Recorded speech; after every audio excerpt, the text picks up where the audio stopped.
کیا ہے؟ اپنے شاعر کی تو سن لو، میں تمہیں یقین سے کہتا ہوں ایسا شاعر دنیا میں نہیں پیدا ہوا۔ میرا ادب میرا ذوق ہے، ادب میرا ذوق ہے، میں اس پر تمہیں بتا رہا ہوں اقبال جیسا شاعر کوئی نہیں ہے۔ مجھے عربی سے خاص ذوق ہے۔ ایک ہوتا ہے لفظ کی فصاحت، اس میں تو عرب کو ہم نہیں مل سکتے۔ ایک ہے شاعر کا پیغام، شاعر کا پیغام آج تک ایسا پیغام کوئی نہیں دے سکا، نہ عرب میں نہ اردو میں۔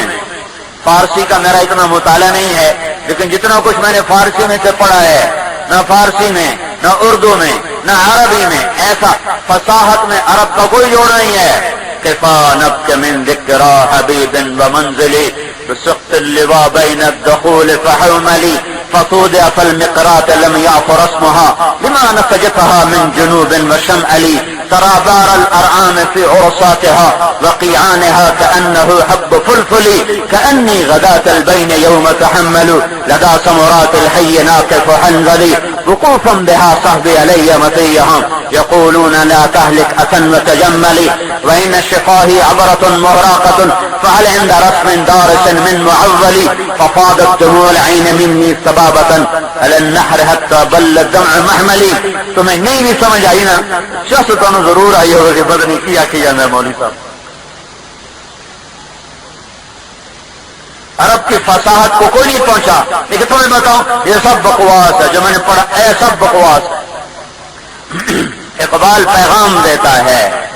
ہماری جماعت 1996 میں انڈونیشیا گئی تھی، تو وہاں کا لیڈر تھا جنرل حبیبی، اس سے ملاقات ہوئی تھی تو اس نے کہا ہم نے آپ کے شاعر اقبال کی پوئٹری کو اپنی زبان میں ٹرانسلیٹ کر کے تحریک آزادی کو اٹھایا تھا۔ میں نے کہا ہمارے نوجوانوں کو تو پتہ ہی نہیں اقبال ہے کون۔ وہ کیا کہتا ہے؟ میں تمہیں بتاؤں قوموں کی تقدیر، میں تمہیں بتاؤں قوموں کی تقدیر۔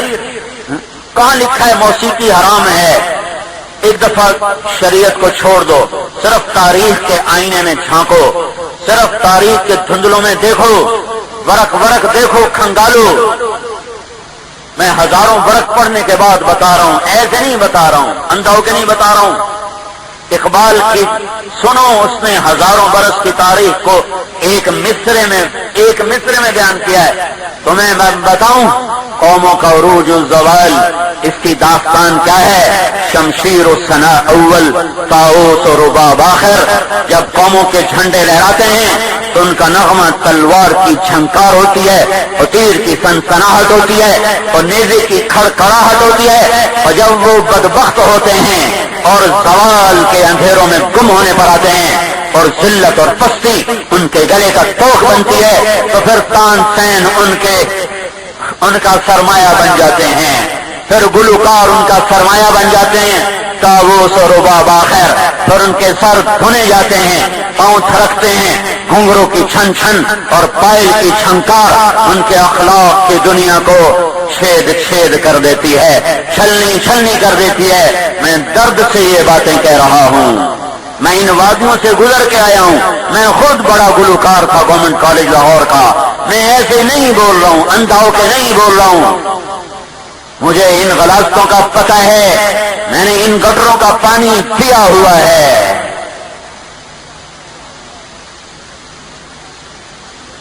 زندگی کا کچھ سرمایہ میرا یہاں ضائع ہو چکا ہے۔ بصیرت سے بتا رہا ہوں، جن قوموں کے اگر یہ اسٹیج گانوں سے تھرکتا رہا تو انتظار کرو، زمین کپ کپائے گی اور آسمان گرجے گا اور بجلیوں کے تیور بدلیں گے، ہوائیں پاگل ہو جائیں گی، میرے اللہ کا نظام خلاف چل جائے گا۔ مجھے دیوانہ کہو، متعصب کہو، جو مرضی کہو، پر میں یہ راہیں دیکھ کر آیا ہوں، مجھے دھوکہ نہیں دیا جا سکتا۔ میرے ہاتھ، میری انگلیاں کھیلتی رہی ہیں ان ستاروں کے ساتھ۔